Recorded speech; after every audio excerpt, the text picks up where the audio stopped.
Today, I'm going to be sharing with you my first Hyrox experience, which did not go to plan. Last year, some of you may have seen that I posted on my Instagram and social media how I competed in my first Hyrox event in Melbourne, Australia. So today I'm going to share with you the story of what exactly happened and why I needed paramedic attention at the end of the race, what specifically went wrong, and off the back of that, leading to my new phase of training heading into 2026 and the not only physical challenges of that, but also mental, spiritual, emotional challenges that can come up when you have a performance or aesthetic goal. So whether you are wanting to lose weight right now or gain muscle or perform better in your running, your Hyrox, your sport, this episode is for you because I'm going to be touching on all things like psychological challenges when it comes to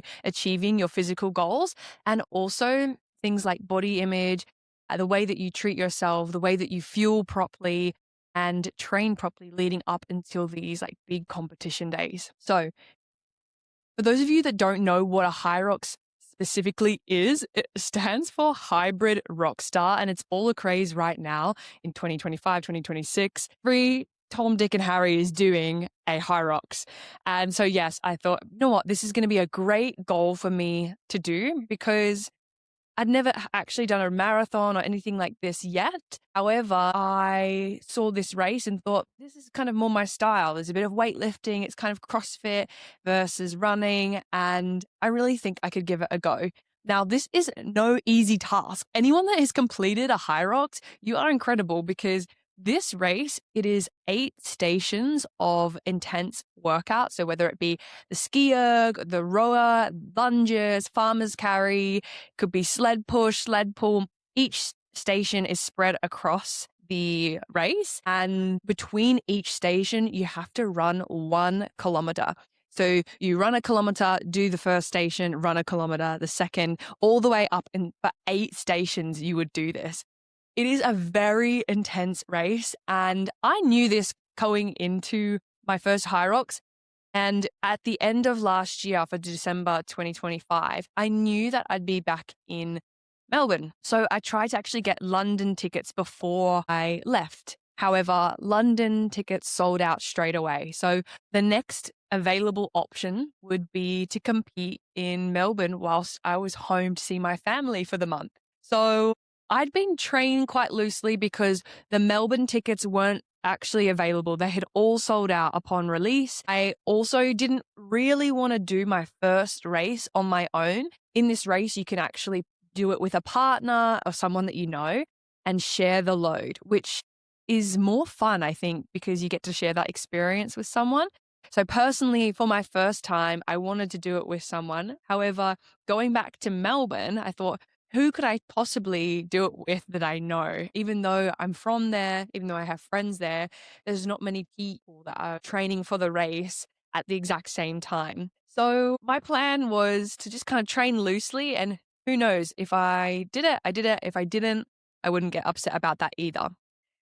Towards the end half of the year, you guys probably may know if you've been following along my journey, events were insane, really incredible momentum with the workshops that I'd been doing.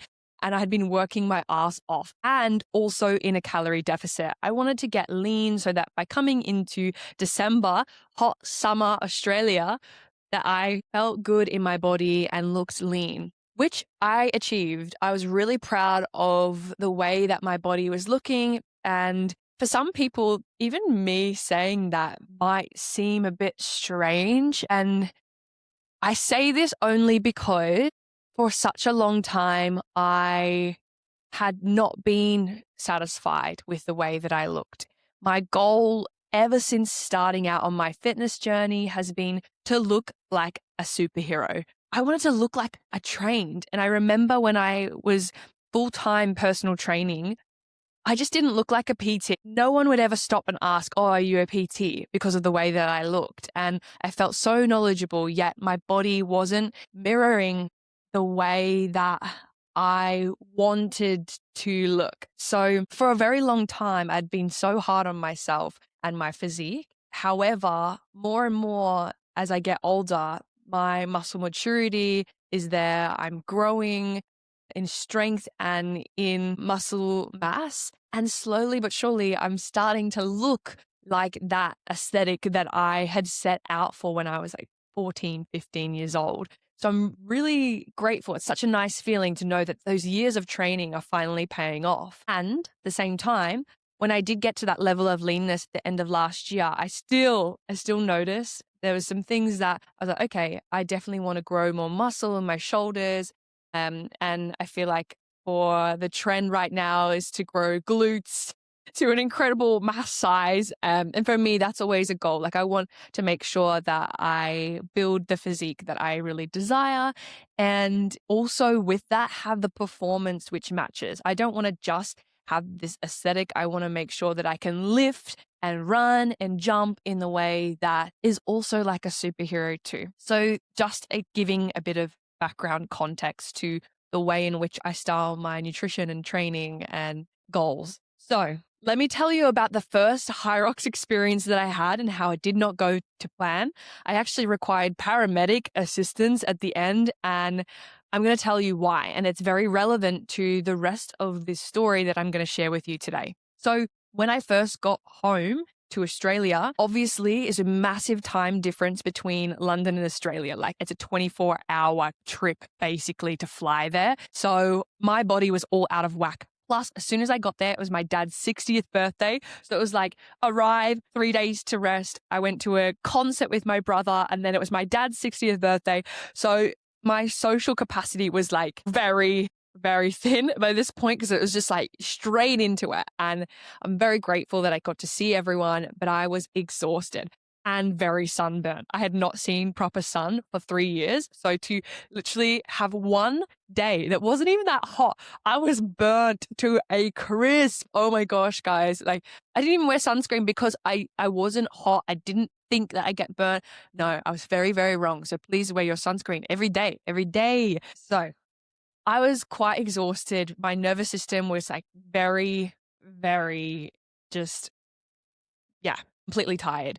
I actually got a bit of a cold that week and I was a bit sick, and I knew that the Hyrox was coming up the following week. So I decided to scratch my training and not do any training for that week because maybe I would get a ticket. I just had this feeling. I'm very good at manifesting things. You guys know that I teach a lot of manifestation practices in this show. So if you want to learn how, go check those episodes out. On my wall, I wrote several sticky notes that had my goals for the year on them. And every day I would look at my goals. I had achieved every single goal on that list, but one remained, and that was to do a Hyrox. So I got to December and still hadn't done it. And I was like, this is the last opportunity that I get to achieve this goal. So I just have a feeling that maybe I'll get a ticket. And my cousin, actually, who I spoke to at my dad's birthday, mentioned that he was going to be there with his girlfriend. And I thought, whoa, all right, let me see if I can get a ticket. And there was one there. And I didn't buy it. I didn't buy it because I woke up sick and I was like, oh, nah, I should wait till the end of the week to see how I feel. If there's tickets, it's great. I'm meant to be there. If there's not, I won't worry about it because I am run down right now.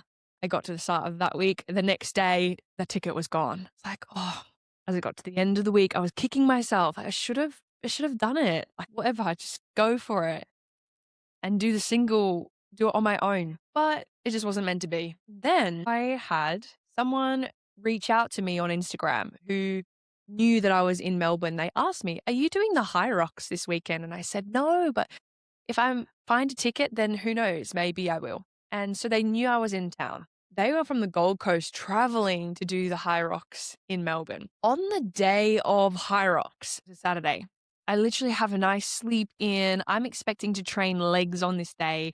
The night before, I'd sat up with my brother watching the last season of Stranger Things, eating chocolate and just chilling, not really worrying about the next day, fueling how an athlete would. And I'm sitting in meditation after waking up very slow, how you do when you're on a holiday, thinking about Hyrox. And I'm like, wow, it's today. And imagine like if I get a ticket today, maybe I should just start getting ready in case I do.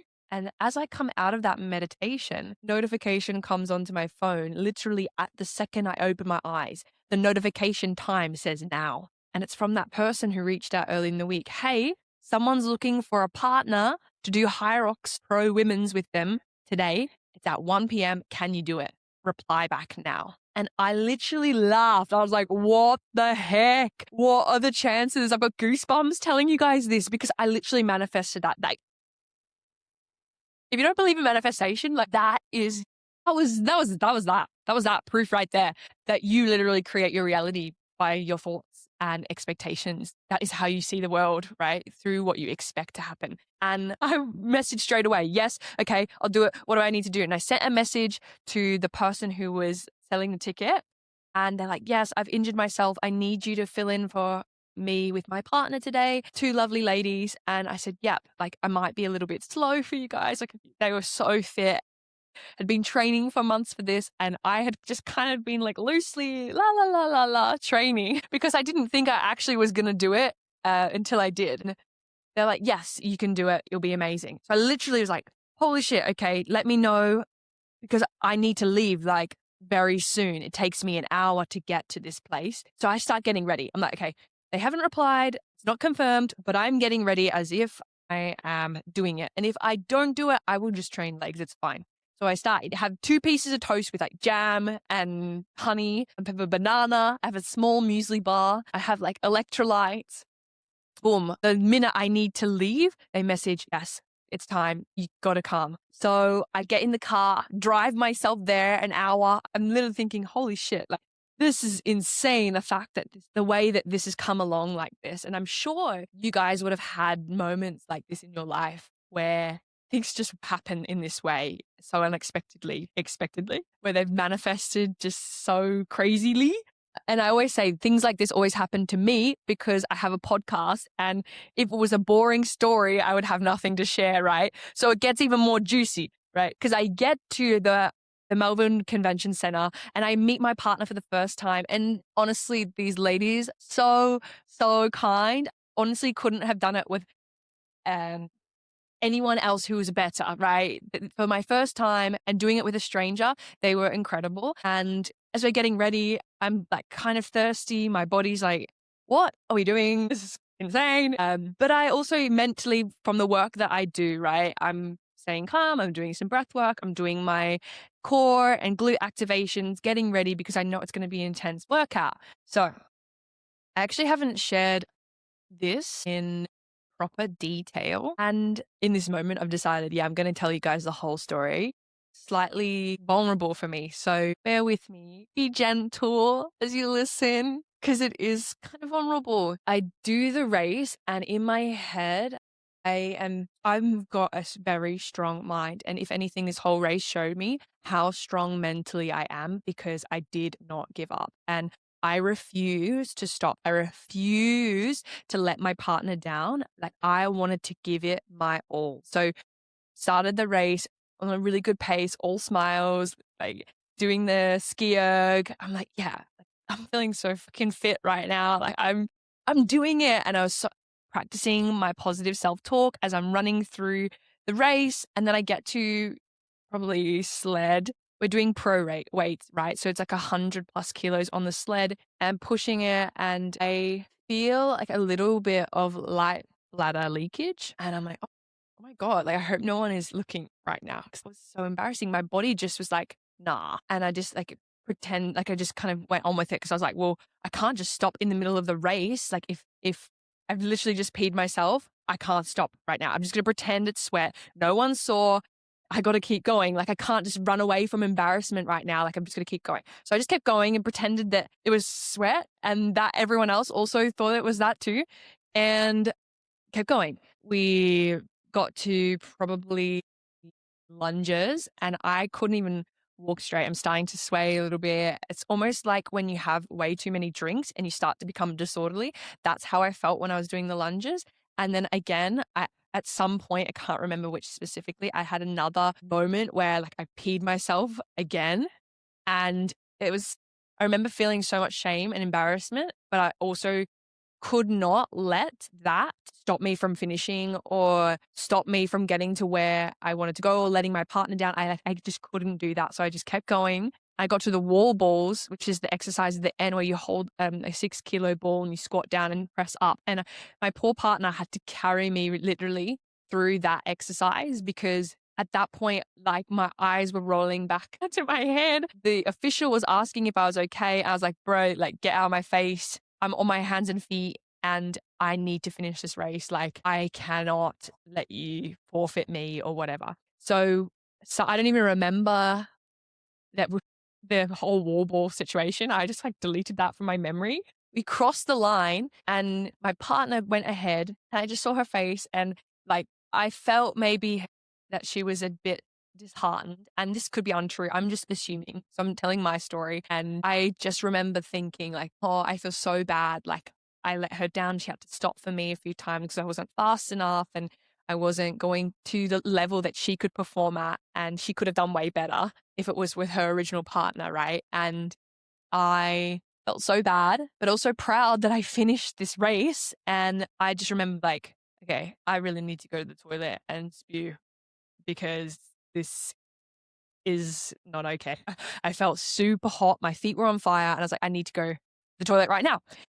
One of the girls was like, Elise, you need to sit down here. You need to like drink something here, have this to eat. And I was like, nah, I cannot sit at the finish line right now in front of everyone because I'm going to vomit everywhere and I cannot have this whole entire convention center see me in this mess, right? So I like did my disordered walk. Like, guys, think of a time if you have ever been really, really drunk and you know where you need to go and you're going to get there, but you're bumping into shit all along the way and you're just like, whoa, whoa, whoa. That's literally how I felt walking to this bathroom. And they were trying to get me to stop and sit down. And I refused to sit down in front of everyone because I knew what was going to happen. And I ran to the toilet. And of course, it was the women. So there was a incredible long line and I pushed through the line, got into the toilet, locked the door and spewed up everywhere. Okay. Sorry, bit TMI. And as I spewed, I was like, okay, I need to lower myself to the ground now because my whole body started to go numb and I started to pee myself at like a lot. And I was like, I need to go slowly to the ground because what flashed in my mind is a story of my friends who had recently passed out on the toilet and then they fell over and hurt their face. Oh my gosh, I was so worried that that's what I was going to do. So I like lowered myself to the ground and I actually couldn't get up. And I remember lying down and thinking, flippin' heck, I'm literally lying on the grossest toilet floor right now. Like this is disgusting and I can't move. And I'm literally there and I'm like, guys, I think I need help. Like I need help. And I started calling for help. My arms like hanging out underneath the cubicle door. Obviously all these girls saw me rush in and they're like, unlock the door, unlock the door. I could not unlock the door. I was cooked. And so I'm trying to keep my eyes open. Like the visual comes to mind is like Mr. Bean when he's driving and he's got the toothpicks in his eyes. That scene was how I was trying to keep my eyes open because I've never fainted in my life before, guys. Like I don't do that. I don't do this like making a scene of like crazy dramatics such as this. I cooked myself and I was genuinely concerned. I was like, if I close my eyes right now, will I die? And I was like, I don't want to end up in a hospital. I'm obviously living in the UK right now. I want to go back to the UK. And I was so overthinking everything. And I'm like, started connecting with my guides and my angels. I'm like, wait, am I going to die right now? Like, this is not the way I want to die after my Hyrox. I feel like I've got so much more to offer. Like, obviously, this wasn't the case. And I was being dramatic in this instance. However, like, holy shit, I scared myself because I'd never been in that situation before, right? So the mind's going to catastrophize everything. The paramedics come, someone jumps the cubicle, unlocks the door, and they're with me. And I felt so exhausted. Like all I wanted to do was sleep. And I couldn't even see the paramedic. I don't even know what her face looked like. She's like talking to me and I'm like, can I please close my eyes right now? Like I really want to close my eyes And she's like, no, keep them open. And I was like, I don't want to die. And I come into that place where I'm like, okay, I'm a breathwork coach. I'll just breathe. So I just come back to my breath and like let my nervous system regulate itself. And I was keeping my panic low, right? Because when you're doing breath work and then maybe your panic or your feeling is not going away, and then you start thinking, wait, if I'm doing breath work, shouldn't this thing go away right now? Like I've just released my trauma, like shouldn't it be gone by now? Why am I still getting triggered? And it's like I stopped doing that, and I knew that it was going to be okay. I just continued to focus on my breath. And they picked me up and they put me in a wheelchair. They put me in a wheelchair, guys, and they wheeled me out to the paramedics tent. But that was in the center of this whole space. So that it was like a parade. They put me on parade for everyone to see that I was such a mess. And I was so embarrassed. I remember saying to the paramed who was wheeling me in this chair, I'm so embarrassed right now. And he said, no, like, don't be embarrassed. Like, you did such a good job. And I couldn't even hold my head up in this chair. They had to lie me down and they gave me electrolytes. They tested my blood pressure, blah, blah. Anyway, this was the story. And I remember the owner of the event, he came to ask for my number. I gave him the wrong number. I couldn't even hold my phone in my hand. I couldn't do anything. And I'd never, ever been so exhausted in my life. And the moral of this story, guys, is, or the result, may I say, is my heart rate got so high, like it was at 199 BPM on my watch. And I get normally low blood pressure. So my blood pressure dropped, my heart rate was high, and my body was like, nah. Upon reflection, I went and got blood tests to make sure everything was okay. The paramedics even said as well that it's okay, I'm fine, there's nothing wrong. But what happened in this instance was a mix of like being very fatigued, I was on my menstrual cycle, like on my period. I also was a little bit run down.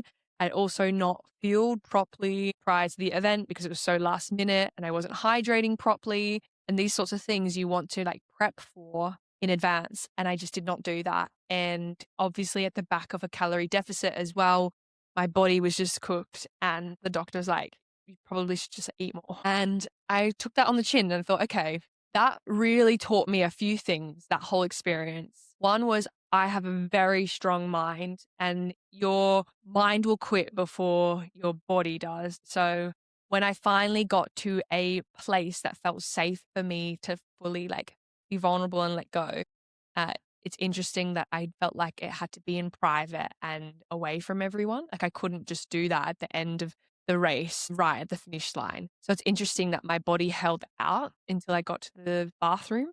And it also showed me that like it's okay to slow down sometimes. You don't have to push yourself to the extreme every time. And it also excites me because yes, if you're wondering, I will do another one again, but the importance of preparation really does make a difference. Letting yourself like train up into that point, it doesn't have to be last minute. So there was a couple things that I learned and I was really proud of my time. My time was actually really good for my first go in pro. And yeah, I just know next time I do it, I will bring such a better package. And that excites me. Coming back to London, work actually didn't stop really for me. I got back and events, opportunities started coming from everywhere. I thought I was busy at the back end of 2025, but this fire horse year going on astrologically amplified that momentum tenfold. And I feel so grateful that every week I've got events and I'm not cold DMing or outreaching to people. People are asking me to come to their space and I'm being invited to rooms that inspire me and allow me to do my thing. And that has been the ultimate manifestation, really. In the past, whenever I've tracked calories or had an aesthetic goal, usually you calculate your total daily energy expenditure, right? And what that means is how often are you moving throughout the day?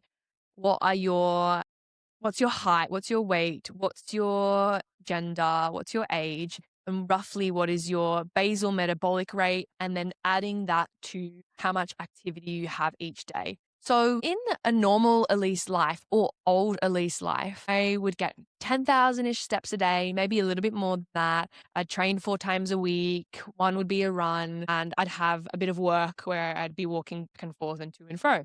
But coming into this new version of me where I am living the manifestations and scripts that I had written for myself of being sold out and running these big events, I realized that I'd been tracking my food intake for the old version of me, which wasn't giving enough fuel to hold the capacity of this new version. So I'd be crashing out, I'd be exhausted, I'd be totally foggy and slurring my words and not being able to close open loops and just drifting off into random tangents in conversation. However, then coming into this new year, right, I decided, okay, well, I'm burning much more energy than what I've ever burnt in my life before. And I looked at my move calories on my watch, which is like your active calories throughout the day, non-exercise activity and your activity. And it's like upwards of 3,000 calories. And I was eating down at like less than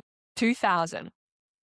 So I decided it's time to commit to a surplus phase. Now, this is the real juicy part of this whole topic I wanted to talk to you about today. The Hyrox story is relevant because I really put myself under so much pressure when I was in already a deficit, which to perform at your best isn't necessarily the best way to do it.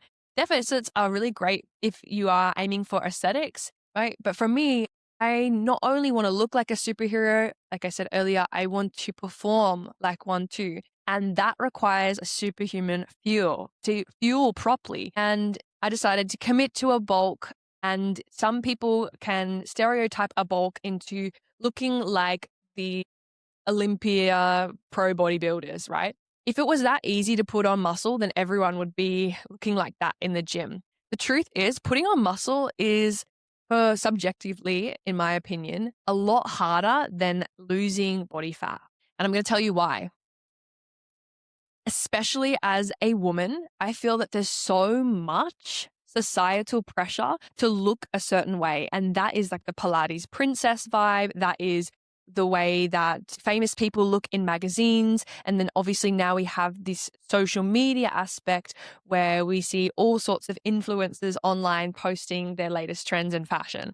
For me, growing up, body image has been one of my key lessons in this life. And I remember specifically noticing these thoughts around the way that I looked when I was 11, 12 years old. That was the first moment for me where I remember comparing my body to someone else's.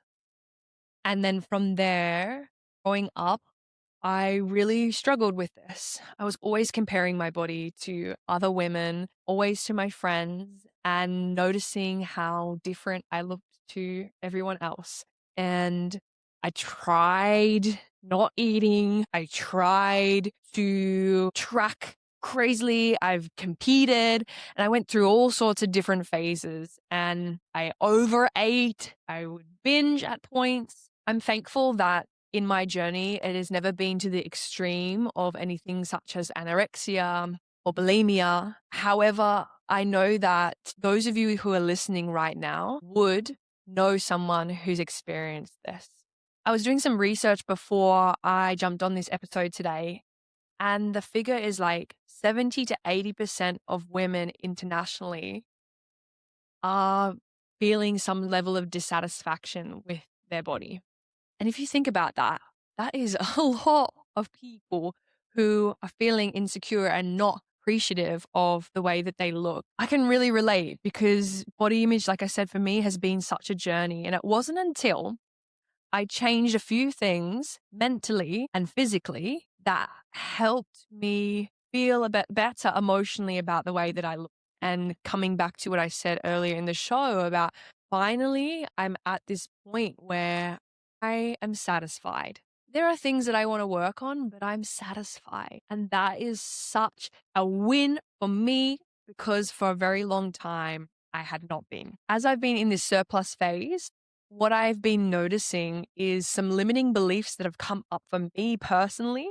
And I wanted to share them with you today because maybe you will relate. And then I would like to share the things that I've been doing in my life in terms of like physical, mental, and spiritual tips that I've been utilizing to help me move beyond these limiting beliefs. And maybe you may find by listening, you can apply some of these tips into your life to help improve your body image. Now, what actually is body image? Is it just when you look in the mirror and feeling good about what you see? The truth is, it's a bit more deeper than that. It's about how you appreciate your body for what it can do for you, how you treat it, how you respect it, and your own self worth. For me, for a very long time, I thought that body image was just the way that I looked. And that likely came from my childhood of growing up around bodybuilding through my family. And I'm grateful for that as my roots. But definitely coming with that industry, it's very focused on aesthetics over performance, really. So for me, it took a long time to really respect my body and what it could do. I was always angry for why it didn't look the way that I wanted it to, and angry for when I had one really great day of eating and my scale didn't move. I was angry for why my physique was stockier than the girls at school, why I couldn't look like them, or the people that I would see on social media. So, one of the biggest limiting beliefs that have come up for me during this current phase is this fear of judgment. Someone asked me the other day about my training and where I'm at, and I was kind of stuttering. I was kind of like, yeah, I'm in a surplus phase.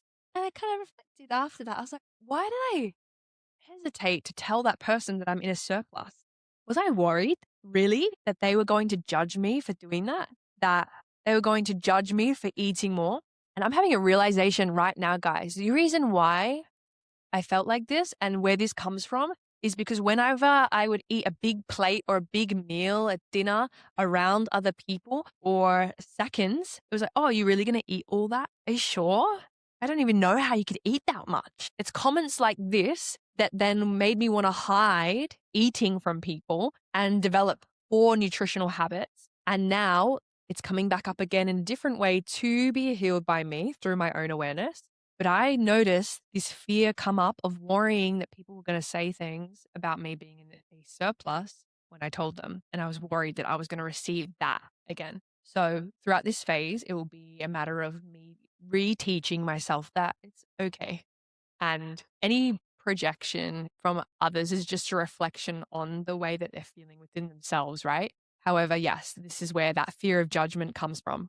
There's also a limiting belief that has been coming up for me around my worth, around the way that I look dictating my value. And the reason this is because when one has a six pack, when one is lean, right, you feel good, you feel confident, and it's easy to compliment someone when they are looking really lean, right? You think about it, how many people have you given a compliment to about their look and their aesthetic because they've lost weight? It's probably more so that than you've given compliments around someone being strong or who has built muscle and been in the gain phase, right? We are wired to compliment and give that attention to the six pack, the nice glutes and the shreds. And for me, whenever I've been in that phase, my brain then attaches those compliments to my worth and validation. I get more validation when I'm lean, but then no one comments when I'm looking maybe a bit fluffier and don't have abs, but I'm strong. So that must mean that no one likes me, and therefore everyone likes me when I'm lean. So therefore I have to always be lean. And this is a huge thing for a lot of people, and why most people get scared of going into a gain phase and they'll always stay in a deficit because they are attaching their worth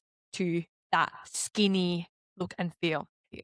The fear of losing control. When I first got to London, I was a lot heavier and I was not in a surplus phase. This was unintentional. And I, being in London, have lost a lot of weight around my face, around my body, and I'm so proud of the physique that I've built. And there's a part of me that was worried by intentionally gaining weight, I would get back to that place that I do not ever want to go to again. And that was also coming up for me. So throughout this process, here's what I've been doing on a physical level to help me intentionally build without losing control and blowing out. So first things first, if you're wanting to build muscle, if you're wanting to perform at your best, you have to make sure you're fueling properly. Now, that either means eating at your maintenance calories or in a slight surplus. You don't have to go crazy binging with all of the food that you're eating. It just would mean like an extra meal, 200 to 300 calories or 500 more than your maintenance phase. Now, maintenance just means that you're eating the same amount of energy that you're burning, right? So if you are burning a lot of energy like I am throughout the day, I'm going to be eating that or more depending on my activity levels. Now, if you have no idea how to count your calories, how to track your calories, what your calories are even, then I would suggest either you message me, DM me on social media, I can help you. Or you just ask like ChatGPT, it's super easy. You just ask, this is my height, this is my age, this is my weight, this is my goal, this is how much activity that I'm getting throughout the day. Calculate my basal metabolic rate, your BMR, or your total daily energy expenditure. Give me a rough idea of how much energy I'm burning throughout each day. So then you have it in caloric format. Now, to lose weight, you need to be in a deficit, which means you need to eat less than what you are burning each day. But today, we're not really going to talk about that. We can do that in another episode. Today, I'm talking about the phase I'm in, which is gaining. Now, along with calories, that being key, the second priority is making sure you're eating enough protein. Now, when you're wanting to build muscle, they usually say that 1.8 grams of protein per kilo of body weight is the minimum effective dosage to grow. Now, for me, I naturally enjoy a high protein diet, so I eat a bit more than that. I usually have 2 or 2.5 grams of protein per kilo, but 1.8 is like the standard. So let's say if someone weighs 60 kilos and timesing that by 2 means you're going to have 120 grams of protein to hit each day as your goal. That does not mean I'm going to have a 120 gram piece of chicken and that's going to be my protein. That doesn't work like that. That roughly would be around 20 grams in that 120 grams of chicken. Yeah. So what you would need to do is get a tracking app to at least for now, educate yourself on the amount of protein that is in each piece of food that you have. So you can get a rough idea of how much protein you're actually having for one and things that maybe you could add so that you can hit that goal. This is why protein powder is very popular because protein powder is a supplement to add into your diet if you struggle to hit your goals in terms of protein. So this is what I've been doing. The only other supplement that I have is creatine. There are plentiful studies on creatine and how it can not only improve your cognitive function, but also your ability to perform better, strength, endurance, and also grow in your muscle mass. So definitely check out creatine as well. The next thing from here is carbs and fats. Now, this, I believe, comes down to more personal preference. Whatever you desire is best. For me, I like to have more carbs because it gives me energy to train, but some people don't like that and they prefer to have more fats. I try and keep it simple and just go calories, protein, and carbs. That's the goal. As long as I'm getting 30% of my diet with healthy, good fats like avocado, olive oils, nuts, etc., that's key. I feel like there's so much information out there around what you should eat, what you shouldn't eat. Guys, the key is to keep it simple, all right? Keep it simple and do what works for you to achieve your goals. So nutrition is key if you're wanting to keep an anchor during your gain or surplus phase or performance phase. The next thing is training. Making sure you have a consistent training routine or schedule that you can anchor back to. Now, what I noticed the other days, yes, even though I'm feeling a bit more fluffier, when I was training, I felt so good. And I was like, whoa, my strength is improving so much. I'm hitting PBs for squats, EBs for hip thrusts, PBs for pull-ups, and my leg press was amazing. I just walked away. I was like, I'm using this food for good and I'm putting this fuel to work and I feel like I'm growing. I can see it and this is why I'm doing it. So make sure you're training consistently, not just eating more for the sake of it, right? The next thing I would say is getting enough recovery, making sure that you're getting enough sleep through this phase. I know my body image is at its worst when I don't get enough sleep. When I don't get enough sleep and I'm not looking after myself, when I'm not eating properly, when I'm not training properly, that is when my self-talk and body image completely declines. So if you're having a bad body image day, ask yourself, have I trained today? Have I eaten properly today? Have I had enough sleep? And if you've answered no to any of those, try get all 3 the next day, and I promise you, you'll be feeling a lot better within yourself. The next thing I wanted to talk about is the mindset. Your mindset during your performance or strength gain phases. Mindset is the root to everything, right? This is why we do this in the first place, why we commit to a goal.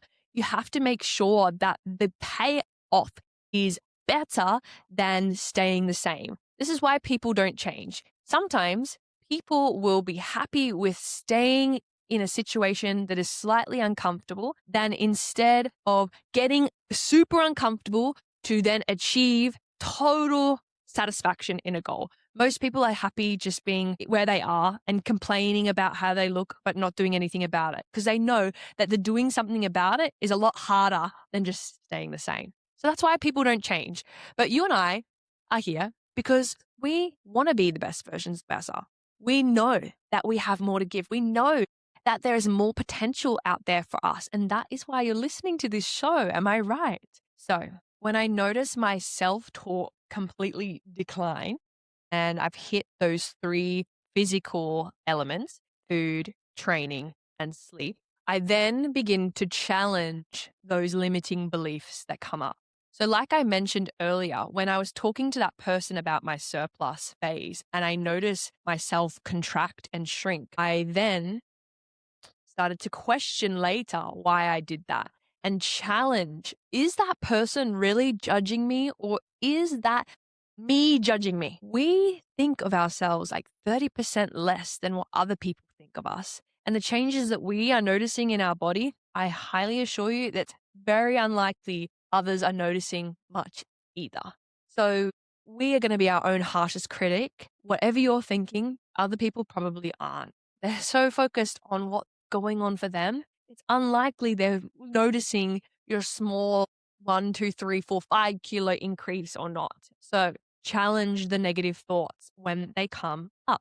The comparison element is also key. When you're feeling uncomfortable in your body or in what is going on in your situation, it's very easy to look outside of ourselves to see where we are standing in the world. It's a natural thing that we do. It's to see, okay, what is everyone else doing? Am I in society ahead or behind? What do I need to do? Am I fitting in or am I ostracized? So we look to the world to give ourselves meaning. And so if you are looking to the world to validate where you are at, this can be really tricky because you might see someone who's looking amazing and then make that mean because they are looking amazing, it takes away from yourself. The truth is that is not true. Comparison is literally the thief of all joy. When you're comparing yourself to another, you're telling your brain that that person is on a pedestal compared to you. And when you pedestal someone else, you pit yourself. So when you compare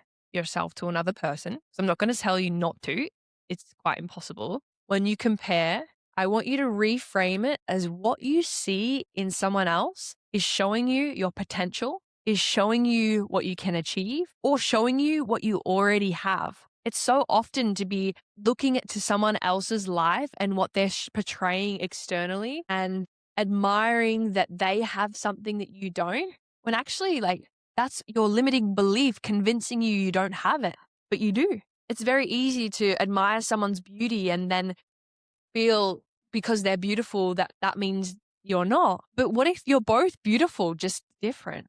And if we were all the same, then that would just be boring, would it not? So challenge your negative thoughts, challenge comparison. And the last one that I would say in terms of spirituality or emotional habits that I have been experimenting with or applying would definitely be breath work and meditation is obviously in this podcast going to be a key to visualizing the end goal, making sure I'm visualizing the process, visualizing myself achieving the mini moments in between to get me to where I want to be. Breath work to release any limiting beliefs, any energy that is stuck in my body that it feels contractive. And then lastly, so simple, gratitude. I always say at the end of my class for everyone to put their hand on their heart and listen to it and feel it. Isn't it amazing that that thing keeps us alive? We don't even think about it really throughout the day. It just beats for us. And that is what I want you to remember, how amazing your body is and all the things that it can do for you. How amazing it is to be alive in this life. And when you are on your deathbed, right? Are you really going to look back and think about all the times that you insecure in your body and go, yeah, that was exactly right. I should have been like that. No, you've got to look back at those times and why was I worrying so much? When I went back to Australia and spoke with my grandparents, they all were looking at old photos and admiring how beautiful they were. And I say were as in that time, and obviously they're still beautiful now, but what really stood out to me was the fact that they told me how they didn't like the way they looked or they were insecure and had poor body image and they wish that they didn't because they look back now and these photos and realize that actually no, like they're so beautiful. And you know what, guys? I even did that for myself. I look back at old photos of high school and I can remember how I was feeling or what I was thinking in every single picture. And I remember looking at one and I remember in that time, I was a netball training session. I was comparing myself so much to all the other girls and I felt so big in my legs and stocky and compared to the others who were quite thin compared to me. And I was just so insecure. I didn't even want to be in this photo. And I looked at this picture, guys, and thought that I looked so beautiful and just felt so sad to think that that's what I was going through. And I made myself a promise then that I refuse to let myself feel like that ever again because it's such a waste of time and energy. And like I said, we think of ourselves so much less than what others think of us. And so meeting ourselves with the same kindness and gentleness is going to help expand that energy tenfold. So to wrap up, the tips to improve your body image is making sure you're educating yourself around your nutrition and your training and making sure you stay consistent with this. Eating enough to support your goals and eating enough protein is key. Then we want to make sure that you're training consistently in a way that supports your goals. So if you're wanting to run, if you're wanting to jump, if you're wanting to lift, like find a program that works for you and making sure you're getting enough sleep, that you're letting your body recover because this is key to muscle growth specifically. Secondly, challenge every single limiting belief that you have. Challenge the comparison thoughts because even though it's a thought doesn't mean that it has to be true. We will assume things based on our past history. So to change the neuroplasticity in our brain, we must challenge every single thought. And lastly, so simple but true, is to just have gratitude. Have gratitude that you even have a body. You even have the opportunity to live this life. That is how you improve your body image. So thank you guys for listening today. If this resonated with you, please, I'd love to have a conversation in the DMs. Send me a message. I love you guys, and I will see you in the next episode.